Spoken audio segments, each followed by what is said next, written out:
They told me it would get easier, that time would heal the void, but it's been over 10 years, and every time I close my eyes, I still see him.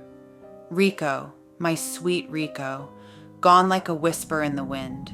No trace, no answers, just shadows. We were happy, you know. Rico had this way of making the world feel lighter. He was like my big teddy bear, always finding ways to make me smile and laugh. But it wasn't always like that. He'd been through so much in the past. His career, the injuries, the battles with addiction. His addiction was something that lingered for a while, like a demon gripping him and never letting go. I've experienced it firsthand with him, plus I've heard the stories from friends, the overdoses. At this point, I try to block it out as those days are in the past. He was finally finding his footing again. Things were actually going well the past few months. That week, we spent every moment together. It felt safe, perfect even, until the shadows crept in.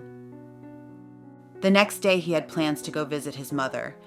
I remember asking him if the trip was a good idea. I told him I felt uneasy. He just smiled, that soft, disarming smile, and kissed my forehead. He didn't say anything. He didn't have to. I wanted to believe he'd be okay. That night, after he left, I stayed up late. I just couldn't sleep. A mixture of missing him and this feeling in my gut that something was not right. I couldn't shake this gnawing feeling in my chest. I walked through the apartment, checking the locks, staring out the windows like I expected to see him standing there, looking up. But there was nothing, just silence. I felt like a part of me was missing without him next to me. I laid in bed around midnight and fell asleep shortly after with my TV still on. A knock woke me up. Could that be Rico? Is he back already? I glanced over at my nightstand and the clock read 3:23 a.m. I was startled. My TV was off and I knew I left it on. The room was pitch black. I scrambled to feel for the remote control and put the TV back on. I felt this haunting chill throughout my body as I tried to rest again. The first few days without him were normal. I tried to keep busy, to ignore that strange sense of emptiness that crept into the corners of the apartment. I would make breakfast, run errands, chat with friends. I guess I was trying to not miss him while also trying to shake this feeling in my body. But then, things started happening. Small, almost imperceptible at first. At first, I thought I was just imagining it. The stress, the loneliness. It had to be playing tricks on me. But then the knocks came again, louder this time. And one night, I swear I heard his voice. I'm over here. Faint, almost pleading. Kai. Help me. That night I couldn't sleep. My body felt numb and in shock at the same time. I stayed up scrolling through photos on my phone of Rico and I. Why was I hearing knocking? Why was I hearing his voice? His mom was far, and the road trip took him a few days. We kept in touch multiple times a day. Each conversation put me at ease. Knowing he was safe also helped me feel safe, even though he wasn't with me physically. I'll never forget the last time I heard from him. It was late one night, and never in a million years would I have known this would be my last time speaking with Rico. His voice sounded different, not tired, something else, hollow, distant. He said he was almost there, and that he just stopped on the side of the road to stretch his legs and to snack on some leftover food from earlier. Typical Rico, always snacking. And then he mentioned seeing someone by the road not far ahead of him. He said it was nothing, just a woman standing by the road. He put his food away to see if she needed help, but when he looked back up, she was gone. I thought it was odd. I've seen too much CSI to think it's normal to see a random woman late at night on the road, and then she disappears when you try to help her. He tried to laugh it off, but I could hear the tension in his voice. That was the last time I heard from him. It was 1 p.m. the following day, and he still hadn't called. I felt like something was off, but I let it go and tried to continue on with my day. But by 3 p.m., I couldn't shake this feeling, and I had to call him. Voicemail. I tried again. Voicemail. I knew something was wrong. Days passed, and then I got the call.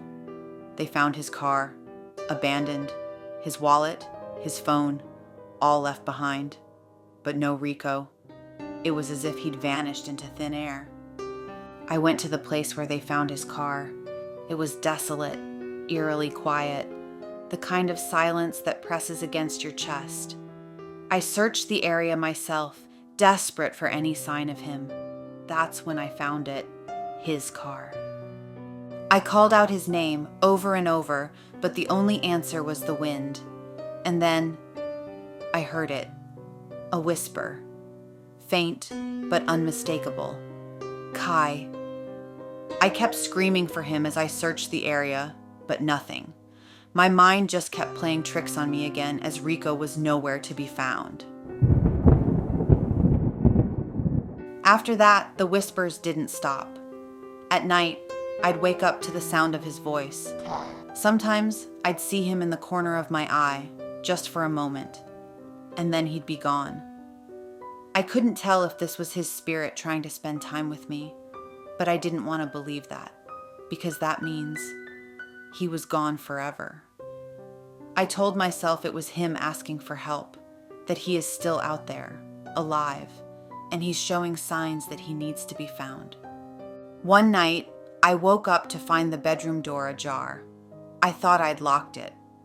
I got up to check, and when I walked into the living room, the TV was on, static filling the screen. And then I heard it again. Help me. At this point, my mind is racing with a chaotic mixture of terror and sadness. I felt I was going crazy, and I needed to find Rico.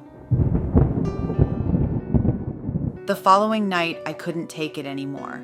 I had to go back. I had to find him, or at least something. So I drove to the woods where his car was found.